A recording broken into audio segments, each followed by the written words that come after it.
जी बेटा जी, अस्सलाम वालेकुम। आज हम लोगों ने पढ़ना है सिग्निफिकेंस ऑफ ट्रांसपायरेशन कि ट्रांसपायरेशन की क्या अहमियत है पौधों में। तो बेटा जी कहता है ट्रांसपायरेशन इज़ नेसेसरी इवल, कि ये नेसेसरी भी है और इवल भी है, यानी बुराई भी है, बुरी चीज़ भी है पौधों के लिए, हार्मफुल भी है, लेकिन नेसेसरी भी है, ज़रूरी भी है। ठीक है बेटा जी।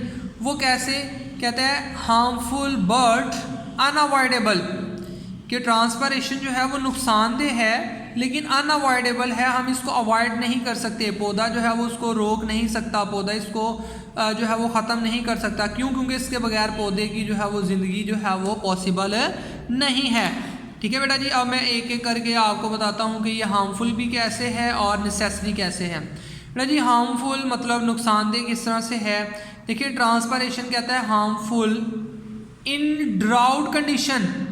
ड्राउट कंडीशन क्या होती है? खुश्क साली, लैक ऑफ वाटर, कि पानी की पहले ही कमी है और ऊपर से ट्रांसपायरेशन हो जाए। ट्रांसपायरेशन क्या होता है? लॉस ऑफ वाटर, पानी का निकल जाना, पानी का रिमूव हो जाना। पौधे को पहले ही खुश्क साली का जो है वो सामना है, बारिश नहीं हो रही या पानी नहीं मिल रहा, शदीद किस्म की पानी की कमी है, और ऊपर से ट्रांसपायरेशन हो जाए तो क्या होगा?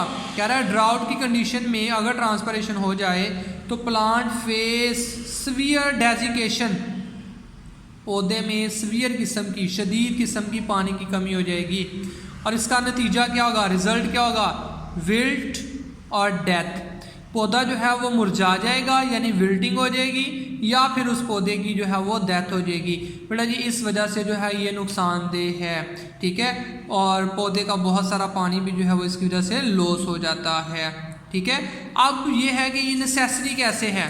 बेटा जी ट्रांसपायरेशन नेसेसरी किस तरह से है, आप अगर गौर करें, कहता है ट्रांसपायरेशन क्रिएट ट्रांसपायरेशनल पुल, कि ट्रांसपायरेशन जो है वो ट्रांसपायरेशनल पुल पैदा करता है। ट्रांसपायरेशनल पुल कह रहा है which is necessary for conduction of water and minerals, कि ट्रांसपायरेशनल पुल जो है बहुत ज़्यादा ज़रूरी है किस चीज़ के लिए? कंडक्शन के लिए। कंडक्शन का मतलब होता है मूवमेंट। ठीक है। किस चीज़ की? वाटर और मिनरल्स, यानी पानी और उसके साथ नमकियात की। कहाँ से? फ्रॉम सॉइल यानी रूट टू लीव्स, के जड़ और ज़मीन से पत्तों तक पानी की मूवमेंट के लिए और पानी के साथ मिनरल्स की मूवमेंट के लिए ट्रांसपायरेशनल पुल बहुत ज़्यादा ज़रूरी है। जी ट्रांसपायरेशनल पुल क्या होता है वो मैं अभी आपको डायग्राम में समझाता हूँ। देखो ये हमारे पास एक सिंपल सा प्लांट है। ठीक है। और इसके अंदर जो है बेटा जी ये मैंने रूट्स बनाई हैं, और रूट्स के अंदर ये हमारे पास जाइलम वेजल्स हैं। ठीक है। हर तरफ से वाटर जो है वो इस जाइलम वेजल में जो है वो एक चेन की फॉर्म में, एक चेन यानी कॉलम की फॉर्म में, एक दूसरे के साथ कनेक्टेड फॉर्म में जो है वो भरा हुआ है। अब ये वाटर मॉलिक्यूल आपस में जुड़े हुए क्यों हैं बेटा जी? उसकी रीज़न ये है कि वाटर मॉलिक्यूल्स के दरमियान आपस में हाइड्रोजन बॉन्डिंग होती है, और इस फोर्स को हम क्या कहते हैं? कोहेजन। क्या कहते हैं? कोहेजन। उसके अलावा वाटर के मॉलिक्यूल सेल वॉल के साथ अट्रैक्शन रखते हैं। क्यों? क्योंकि ये जो सेल वॉल है, जाइलम की वॉल है, ये किस चीज़ की बनी हुई है बेटा जी? ये बनी हुई है सेलुलोज की, और वाटर जो है वो सेलुलोज के साथ अट्रैक्शन रखता है, इसको कहते हैं एडहेजन। ठीक है। पहली क्या थी? कोहेजन, यानी पानी के मॉलिक्यूल आपस में जुड़े हुए हैं, जैसे चेन के मॉलिक्यूल आपस में जुड़े हुए होते हैं ना, कि ये एक मॉलिक्यूल है, ये दूसरा मॉलिक्यूल है, ये तीसरा मॉलिक्यूल है, ये चौथा, इस तरह से ये पानी के मॉलिक्यूल आपस में जो है वो जुड़े हुए हैं। ठीक है। और इस जुड़ने को हम क्या कहते हैं? कोहेजन। एडहेजन क्या थी? जाइलम वेजल के साथ जो उनकी अट्रैक्शन है। उसके बाद बेटा जी होता क्या है? आप देखो ये चेन है, अगर मेरे पास इसके मैं अगर इस सिरे को ऊपर की तरफ खींचूं तो अल्टीमेटली सारी चेन जो है वो ऊपर की तरफ मूव करना शुरू कर देती है, क्योंकि ये आपस में जुड़े हुए हैं। सेम बेटा जी यहाँ पर भी ऐसे ही होता है कि पानी के मॉलिक्यूल एक चेन बनाए हुए होते हैं।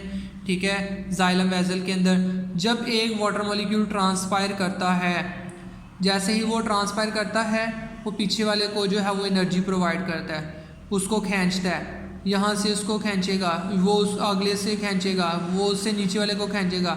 इस तरह से ये एंड तक जो है वो खिंचाव की कुव्वत जाएगी, और पीछे से यानी ज़मीन से एक मज़ीद वाटर मॉलिक्यूल इस जाइलम वेजल के अंदर एंटर हो जाएगा। बेटा जी इस खिंचाव की कुव्वत को हम क्या कहते हैं? इसको हम कहते हैं टेंशन। क्या कहते हैं? टेंशन। ठीक है। कि एक मॉलिक्यूल को खींचा, क्योंकि वो आपस में जुड़े हुए हैं तो बाकी मॉलिक्यूल खुद ही खींचना शुरू हो गए। इसको कहते हैं टेंशन, और इस पूरे फेनोमिने को हम कहते हैं ट्रांसपायरेशनल पुल। ठीक है, बड़ी सिंपल सी मैं एग्जांपल देता हूँ। आप जो है वो एक टब में पानी भरो और उसके अंदर पाइप जो है वो डिप करके एक साइड से आप पानी को जो है वो सक करना शुरू कर दो, खींचना शुरू कर दो माउथ से। ठीक है, मुंह से खींचो इसको। आप देखोगे जैसे ही पानी ऊपर चढ़ता आएगा पाइप में, ठीक है, किनारे के करीब पहुंचा, आप पाइप को नीचे छोड़ दो। ठीक है, अब जैसे ही आप पानी के किनारे पे वो पाइप को नीचे छोड़ते हो, पानी बाहर निकलना शुरू हो जाएगा और फोर्स पीछे वाले मॉलिक्यूल्स को मिलेगी, जिसकी वजह से मज़ीद पानी के मॉलिक्यूल जो है वो नीचे से अंदर एंटर होना शुरू हो जाएंगे, और ये फिनोमिना चलता रहेगा जब तक पानी जो है वो इस पाइप के लेवल तक नहीं आ जाता। यही हमारे पास ट्रांसपायरेशनल पुल है। यही ट्रांसपायरेशनल पुल पौधों में पैदा हो जाता है। जब एक पानी का मॉलिक्यूल ट्रांसफर होता है तो वो पीछे वाले को खींचता है। एक तो ये फ़ायदा है, देखो जब पानी ट्रांसपायरेशनल पुल क्रिएट होगा, ट्रांसपायरेशन होगी, तो पानी जो है वो पौधों को हर हिस्से तक मिलेगा। अदरवाइज पानी का ऊपर चढ़ना पॉसिबल नहीं है। पानी कैसे ऊपर चढ़ेगा? पौधों में कोई फिनोमिना नहीं है, कोई मोटर नहीं लगी हुई, और पानी के साथ ही मिनरल्स जो हैं, जो पानी के साथ मौजूद हैं सॉइल में, वो भी जो है वो ऊपर की तरफ मूव करेंगे और पौधे की ग्रोथ अच्छी होगी। एक तो ये फ़ायदा था। दूसरा फ़ायदा ये है कि जब ट्रांसपायरेशन होगी तो लीव्स जो हैं, यानी पत्ते जो हैं वो वेट हो जाएंगे, गीले हो जाएंगे, और गीले पत्ते इजीली गैसेस एक्सचेंज करते हैं, इजीली कार्बन डाइऑक्साइड रिलीज़ करेंगे या कार्बन डाइऑक्साइड अब्जॉर्ब करेंगे और ऑक्सीजन को रिलीज़ या अब्जॉर्ब करेंगे। ये सिंपल सी हमारे पास जो है वो फिनोमिना था। ठीक है, जिसे हम जो है वो क्या कहते हैं? ट्रांसपायरेशनल पुल। ठीक है, और इस टॉपिक का नाम क्या था? Significance of a transpiration.